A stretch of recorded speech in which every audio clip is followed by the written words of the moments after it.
matinale Tocsin, 7h30, 9h30, à la volée. Et à la volée, je suis donc très heureuse de recevoir Luc Rouban. Bonjour Luc Rouban. Bonjour. Et merci beaucoup d'être avec nous aujourd'hui. Vous êtes politologue, comme je disais, et vous travaillez au CEVIPOF, Centre de recherche politique de Sciences Po. Alors, je suis très heureuse de vous recevoir aujourd'hui, puisqu'il y a beaucoup, évidemment, de choses sur lesquelles il faut qu'on revienne, et notamment les publications du CEVIPOF, pour comprendre un peu les grandes tendances qui se cachent derrière ces législatives. Mais je voudrais d'abord revenir avec vous sur votre impression par rapport à tous ces désistements dont on a déjà parlé ici à l'antenne, et le fait que finalement les électeurs, par exemple de LFI, vont devoir se retrouver à voter pour Elisabeth Borne.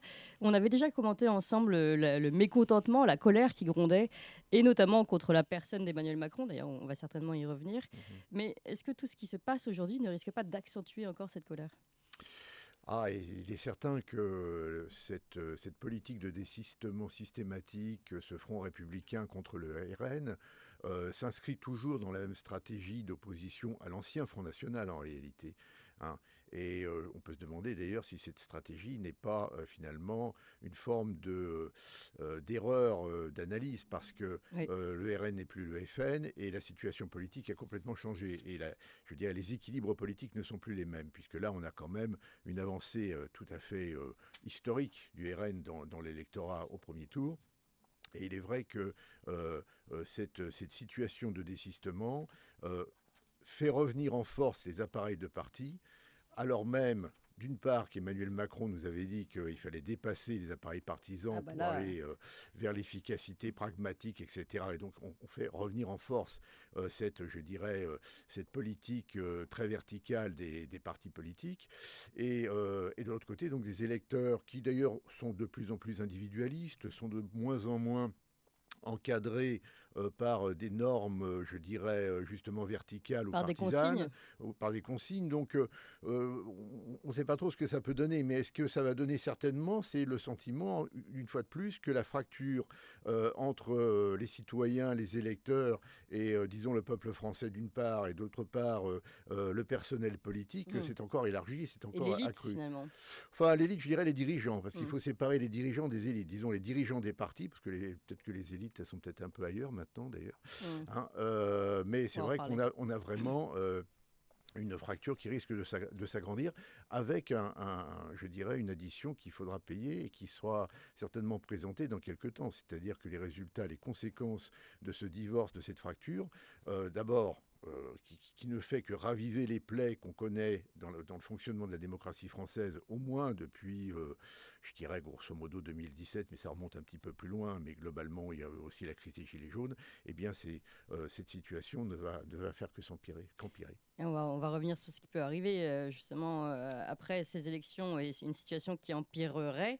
Mais d'abord, vous expliquez dans cette parenthèse que les élites étaient peut-être ailleurs, et vous avez justement publié une étude concernant les catégories professionnelles et les intentions de vote. Alors c'était pour le premier tour des élections législatives.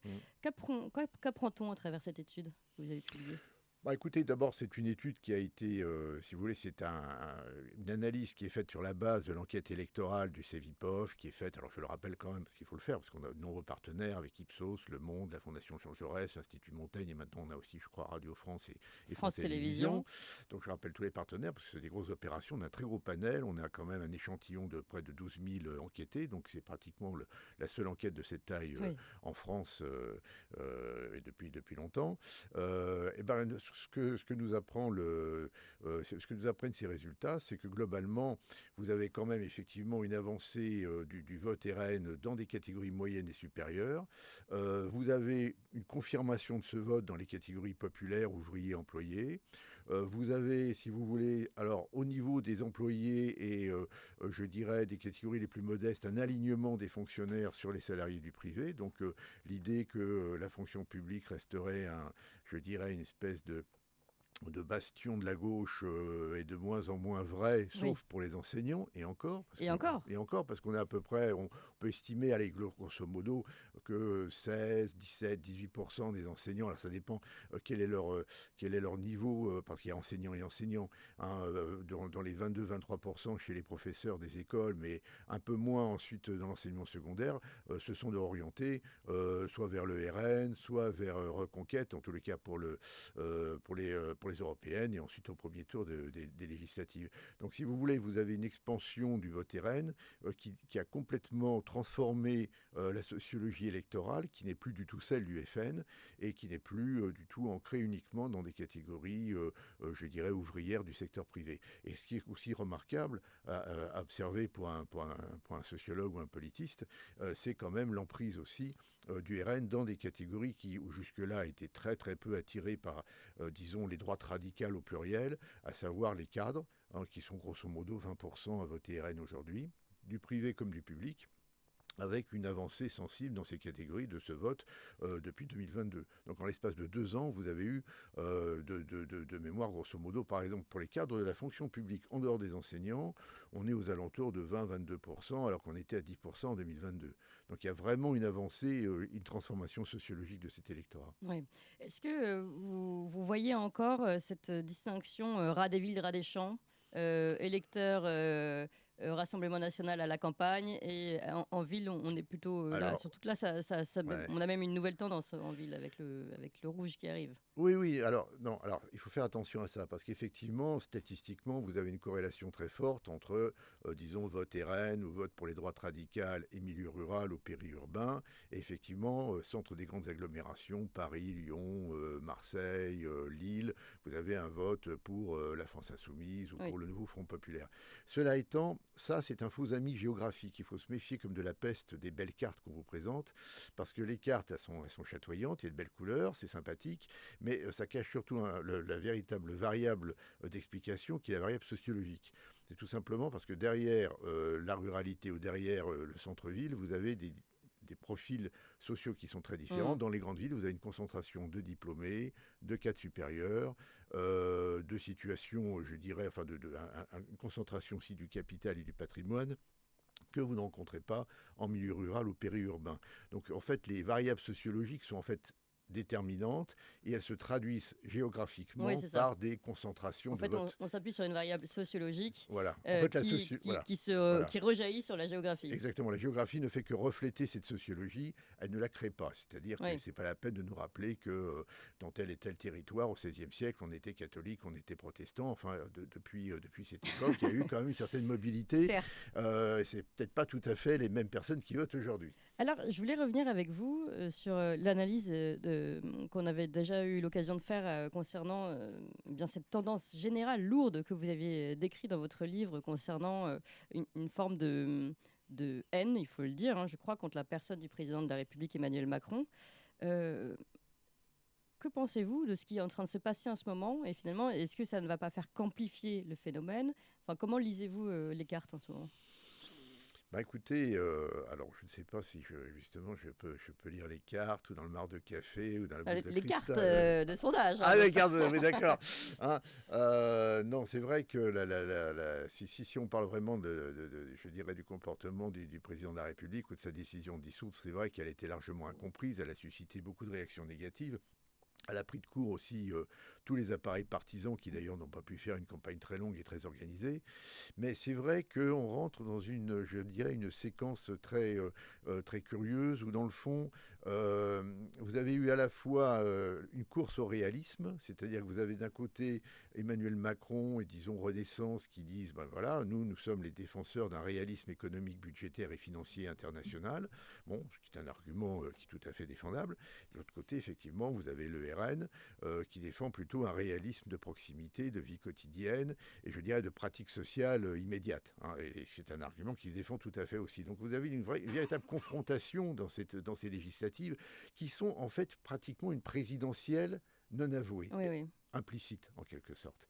Et à chaque fois, et comme, alors en plus par derrière, vous avez ce problème de rapport à la démocratie qui fait que dans le fond, vous avez une attente de politique de la part des Français. Vous avez toujours comment dirais-je, ce contraste entre un président qui a adopté une stratégie, je dirais, de manager, un petit peu comme dans les grandes entreprises privées, qui écoute ses assemblées générales et son conseil d'administration pour prendre des décisions, mais dans le fond qui ne se cale pas très, très clairement sur des valeurs. C'est-à-dire que dans le fond, maintenant, on le voit, il est prêt à nommer un gouvernement, un Premier ministre, qui serait dans le fond un Premier ministre de centre droit, alors en disant, bon, bien sûr, on va écarter les filles, enfin, ça va être quand même difficile, on en parlera peut-être tout à l'heure, mais ça sera difficile de faire venir des élus de gauche qui auront été élus sous la bannière du nouveau Front populaire, alors même que déjà Jean-Luc Mélenchon par derrière estime que certainement la gauche va gagner ces élections. Donc tout ça est très complexe, mais disons que on a toujours ce comportement un peu, ce regard très managérial sur la vie politique, et qui n'est pas un regard politique justement. Et de l'autre côté, d'une certaine manière, c'est de l'antipolitique. Et de l'autre côté, vous avez une attente de politique, que ça soit à gauche, que ça soit à droite, et à force de jouer sur ce contraste, eh bien vous avez une radicalisation à gauche comme à droite du politique. C'est-à-dire la France est un pays politique, c'est un pays de révolution, c'est un pays je dirais, de débat politique extrêmement intense, que d'ailleurs qui étonne toujours un peu tous les Européens, parce que oui, voilà, moi j'ai souvent des contacts là, même avec des journalistes de tous les pays du monde, Grèce, Danemark, etc. Ils nous regardent en disant, mais quand même, c'est quand même toujours assez violent en France, voilà, la politique elle est là. Eux, ils sont beaucoup plus sur un mode effectivement gestionnaire. Donc c'est vrai qu'en Europe, on tranche un petit peu sur une situation qui est beaucoup plus consensuelle, même au Royaume-Uni, qui est 20 ans plus dans l'Union européenne, vous voyez, aujourd'hui c'est un jour d'élection en Grande-Bretagne. Vous avez les conservateurs, les travaillistes. Voilà. Élection anticipée aussi d'ailleurs. Anticipée aussi, mais voilà, ça n'entraîne pas non plus cette espèce d'hystérie qu'on observe quand même aujourd'hui en France.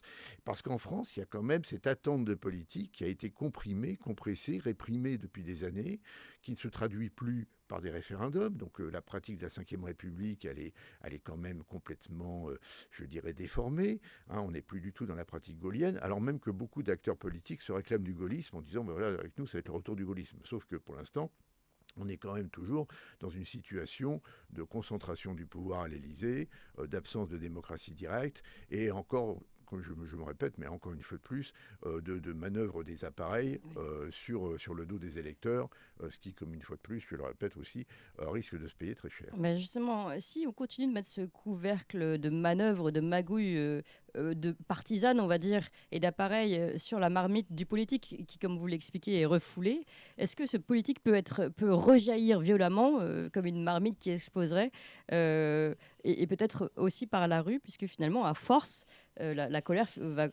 va rejaillir. Mais c'est exactement ce qu'on observe en fait depuis les Gilets jaunes, depuis 2018, c'est-à-dire des surgissements imprévus qui ne sont plus encadrés par les partis politiques, qui ne sont plus encadrés par les syndicats. Les syndicats, vous savez, qui sont en situation difficile parce que là, ils sont partie prenante du Front républicain, mais enfin, vous savez, CGT, FO, ils ont une grande partie de leurs adhérents qui votent RN. Donc, c'est le milieu ouvrier. Le milieu ouvrier, plus de 50% des ouvriers ont voté RN au premier tour des législatives. Donc, ils sont quand même en situation de faiblesse aussi. Ils ne contrôlent plus très bien leurs troupes non plus.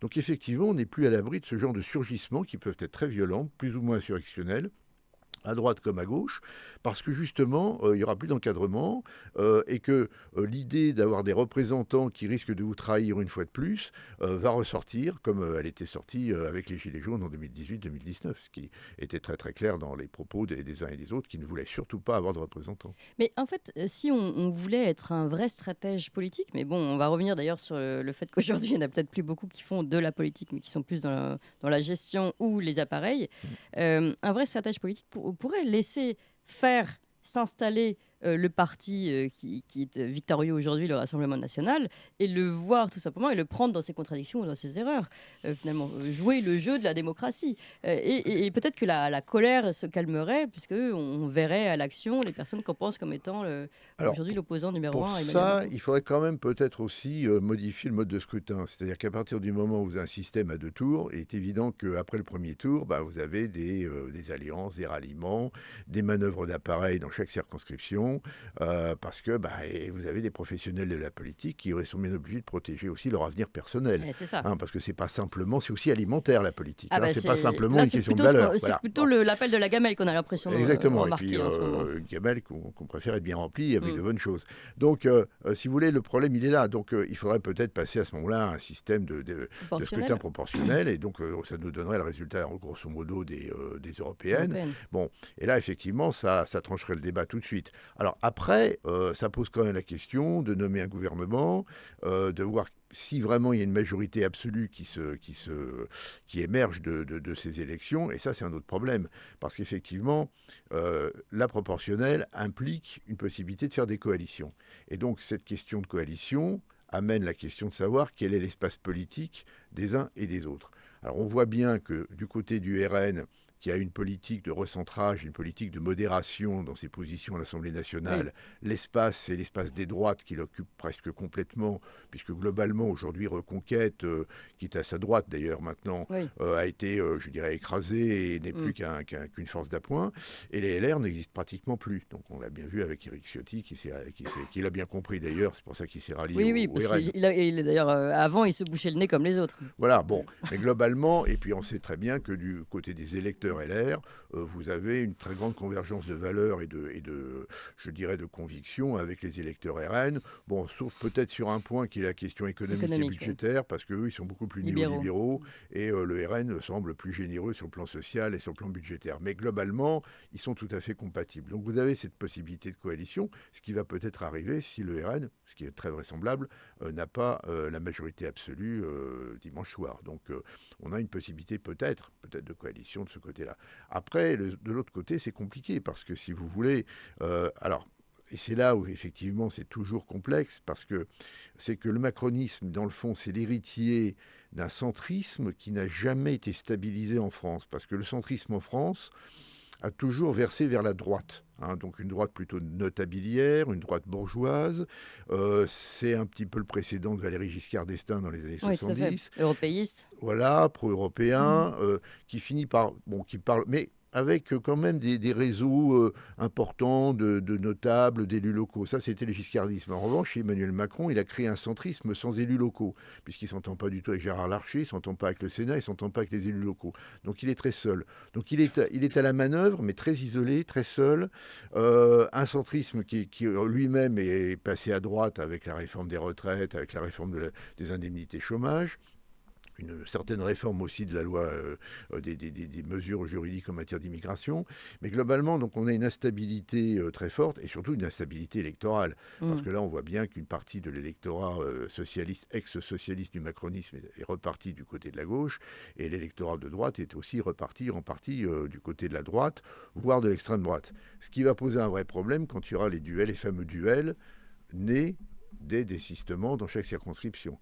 Parce que nous, on a fait le test au CEVIPOF, donc on a posé des questions dans nos enquêtes pour savoir, en cas de duel, par exemple, entre un candidat LFI et un candidat RN, et on posait la question donc aux enquêtés, et on voyait bien que ceux qui, par exemple, venaient de LR, ils étaient très largement orientés du côté RN. Ceux qui venaient du Parti Socialiste, ils étaient plutôt côté LFI, mais on ne sait pas trop s'il n'y aurait pas beaucoup d'abstention. Et ceux qui étaient du côté macroniste, il y avait les 2 tiers qui votaient plutôt pour LFI, mais il y a un bon tiers qui votait pour le RN. Donc il y a quand même en route, si vous voulez, cette décomposition de l'électorat RN qui peut effectivement donner des situations tout à fait inattendues au bout du compte à la fin du second tour. Ouais. Alors, si on arrive à une situation qui est intenable politiquement, on parle bien de politique ici après les élections, quels scénarios peuvent se dessiner ? Écoutez, il y a 3 scénarios possibles en théorie. Bon, évidemment, c'est la théorie, on spécule, c'est la spéculation, parce qu'on ne peut pas, si vous voulez, je dirais même d'un point de vue purement logique, on est confronté à un éclatement des situations locales. Mais globalement, vous avez 3 scénarios. Le premier scénario, ça serait un RN avec une majorité absolue, qui aurait peut-être Jordan Bardella ou certainement Jordan Bardella comme Premier ministre. Ça c'est un premier cas de figure, avec certainement des réactions extrêmement violentes du côté de la gauche radicale, des mouvements d'extrême gauche, des syndicats. Et là, c'est vrai que sur le plan des conflits de rue, des conflits sociaux, on risque d'avoir quand même des réactions très virulentes.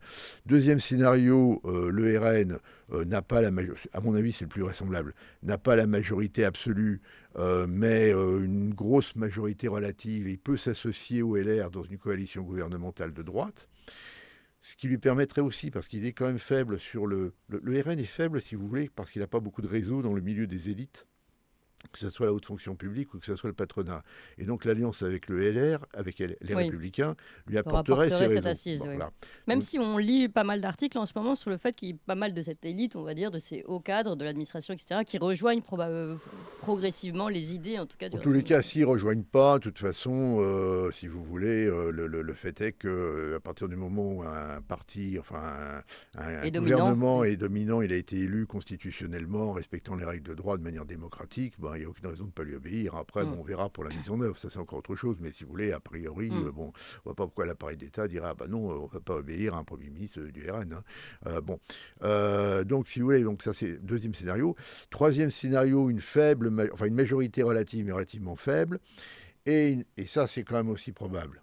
Et une majorité, enfin une minorité, mais aussi très importante de nouveaux fronts populaires, avec 3 groupes et au centre les macronistes.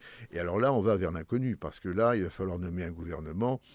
Donc on nous annonce que, parce que c'est un petit peu le scénario apparemment privilégié par le gouvernement, on nous annonce qu'il serait composé de personnalités de centre-gauche.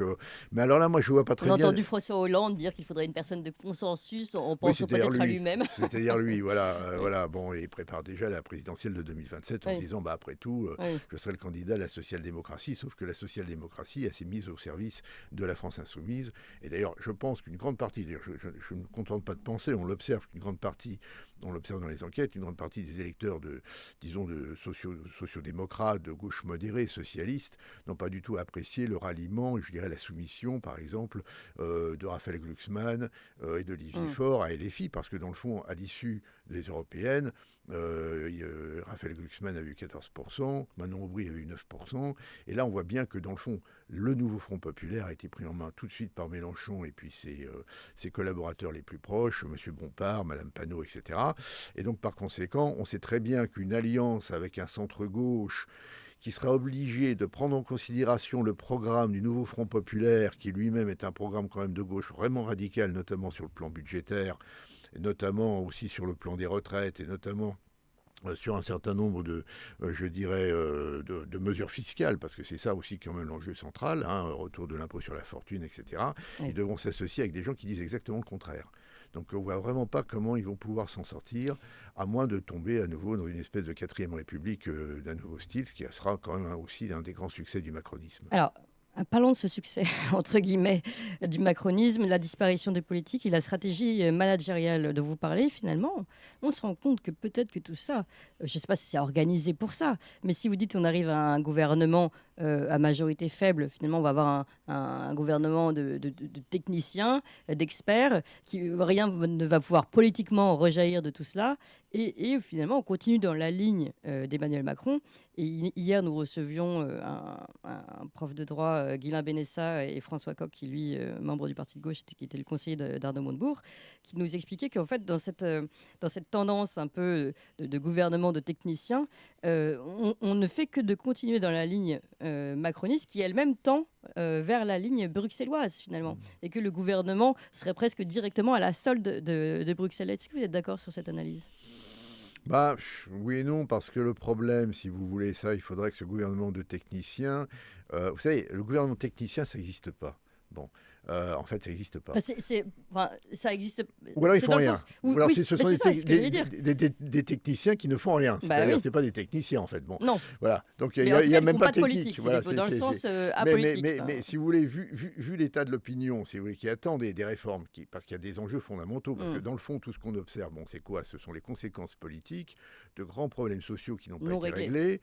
L'immigration, la question de la laïcité, la question aussi fiscale, la question, je dirais, et ça c'est fondamental, qui est très profonde, mais qui vraiment distingue la France des autres pays, de la mobilité sociale en France, de la réussite sociale en France, de l'école, des diplômes, toutes ces questions qui vraiment traversent les familles et les générations, et les jeunes sont très préoccupés justement de leur avenir, et très tôt ils s'intéressent à savoir est-ce qu'ils vont pouvoir avec Parcoursup aller faire leurs études, les études qu'ils veulent, est-ce qu'ils vont aller dans un bon lycée, etc. Donc ça, ce sont vraiment des questions centrales, et ces questions ne sont plus du tout abordées. La question de la mobilité sociale elle est centrale en France, centrale, hein, et sur bien des plans. Hein, on vient de sortir la question du déclassement aussi ressentie. Oui, et le déclassement, parce que le déclassement, c'est ça, c'est-à-dire que globalement, et tout ça, c'est lié, si vous voulez, globalement, il faut voir que la situation française, alors je vais le faire de manière très simpliste, évidemment, mais c'est un peu une pyramide dont le sommet serait inaccessible, c'est bloqué parce que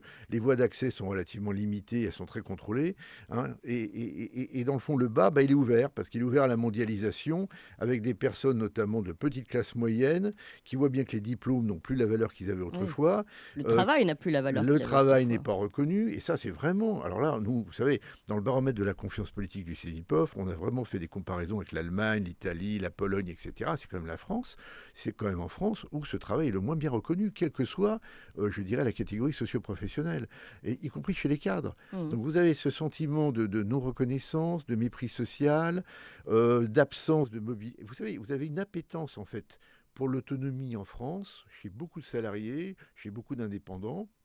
La moitié des jeunes voudraient créer leur entreprise. Il y a une volonté, si vous voulez, de réussite sociale, globalement. Hein. C'est plutôt positif. Ce qui est tout à fait positif, mais on voit bien qu'elle est bridée. Alors, il y a des problèmes de bureaucratie. Quand vous parlez à des commerçants, à des indépendants, ils vous parlent sans arrêt de leurs problèmes avec une bureaucratie. Les agriculteurs. Voilà, alors que quand même, on dépense énormément d'argent public pour des services publics aussi qui fonctionnent peu ou mal, et en plus qui produisent de la norme. À distance qui vous produisent sans arrêt des formulaires, etc., et qui mettent 3 mois à vous répondre. Et entre-temps, vous avez l'huissier qui arrive pour vous saisir, même si vous avez déjà réglé, vous savez, ça c'est assez courant. Bon, voilà. Donc vous avez tous ces problèmes au quotidien de mobilité sociale, de réussite qui ne sont pas réglés, et c'est des problèmes qui jouent pas seulement, je dirais, dans les termes économiques de la macroéconomie, ça joue concrètement. Vous savez, on vient de sortir là avec... ma collègue Virginie Tournay et d'autres, Flora Chambril aussi, une enquête sur les questions. Cette enquête s'appelle Le vivant et le politique. Hein, et on voit bien, par exemple, la corrélation très forte entre la mobilité sociale et l'état de santé des personnes qui sont interrogées. Et plus la mobilité sociale est forte, plus la santé qu'ils perçoivent, en tous les cas de manière subjective, est bonne. Donc vous voyez, il y a tout ce phénomène, tous ces phénomènes de bien-être social, au-delà même de l'économie ou de l'argent, qui jouent énormément. Et toutes ces questions-là travaillent la société française en profondeur et ne sont pas du tout prises en considération aujourd'hui. Donc aucune réponse, mais justement, est-ce que vous considérez qu'il y aura une réponse après ce deuxième tour des législatives ? C'est un peu la question que je vous posais. Si on arrive à un truc un peu de technicien qui ne répond pas aux vraies questions. C'est-à-dire qu'on aura des techniciens qui ne pourront rien faire, et donc non, la réponse est non, elle est clairement non. Toutes ces questions sont toujours posées, et il n'y aura toujours pas de réponse. Hein. Sauf que vous aurez évidemment des mécontentements de partout, parce que vous avez le nouveau Front Populaire qui va dire mettez en œuvre nos réponses, parce que nous on a des réponses. On a le RN qui va dire nous aussi on a des réponses. Donc en fait la conflictualité... Ça s'annule. Oui, enfin où ça s'accumule, c'est-à-dire que la conflictualité va augmenter, mais les réponses sur le terrain elles seront toujours absentes. Oui, mais donc on arrive à une situation politique qui va être de plus en plus grave, a priori encore plus grave. On va retrouver le bon vieux chaos de la 4e République. Je sais que certains disent maintenant, finalement la 4e République c'était pas si mal. Ouais, enfin c'était pas si mal, on a pratiquement fini en guerre civile.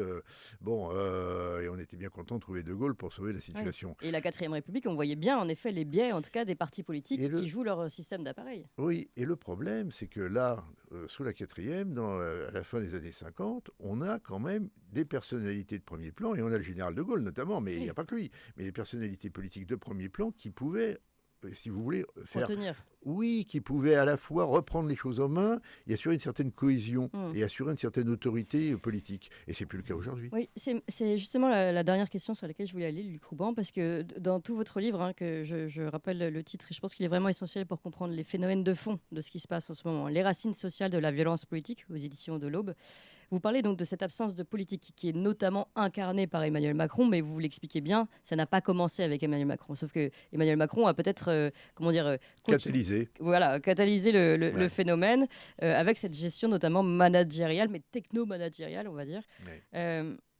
Et sauf que, en fait, aujourd'hui, comme vous le dites, on n'a pas de général de Gaulle, on n'a pas d'autres. On n'a pas l'impression qu'il y ait une alternative politique. Je ne suis pas sûre. Le Rassemblement national ici fait figure de parti d'opposition, finalement, de rejet à Emmanuel Macron. Mais il les réunit parce qu'il formule ce rejet, cette opposition, mais pas forcément pour son projet politique. Y a-t-il vraiment du politique lui aussi chez lui? Finalement, a-t-on une alternative politique quelque part? Alors le problème d'Emmanuel Macron, c'est qu'effectivement son programme de 2017 a disparu. On ne sait plus quel est son projet. Parce que s'opposer au RN, bon c'est très bien, tout le monde s'oppose. Oui. Enfin, il y a une coalition du refus, très bien. Mais pourquoi faire comme on le disait tout à l'heure, il n'y a pas de projet cohérent et commun. Hein. De l'autre côté, vous avez aussi un rejet d'Emmanuel Macron, mais qui quand même se débouche sur des programmes aussi bien du côté de du nouveau Front populaire que du côté du Rassemblement national, qui sont quand même très insuffisants sur bien des aspects, notamment budgétaires, économiques, etc., et internationaux.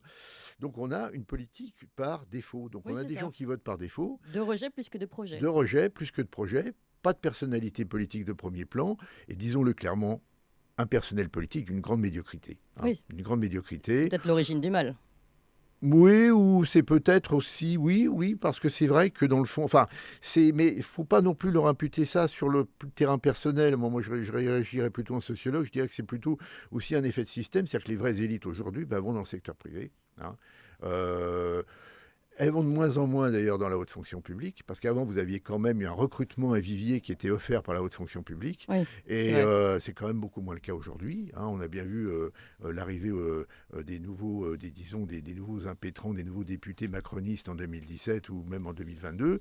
Bon, ils venaient plutôt du secteur privé, mais sans expérience du politique, sans connaissance du local. Certains connaissaient même pas le nombre de communes dans leur circonscription. Vous voyez, donc c'était plus du tout ni la politique à l'ancienne, avec les partis politiques bien structurés, avec des cheminements professionnels à l'intérieur du parti, ni les hauts fonctionnaires qui se ralliaient comme dans les années 60 au gaullisme, au giscardisme, après, dans les années 70, pour amener leur expertise. Donc on a effectivement une forme de faillite du personnel politique qui est quand même très grave.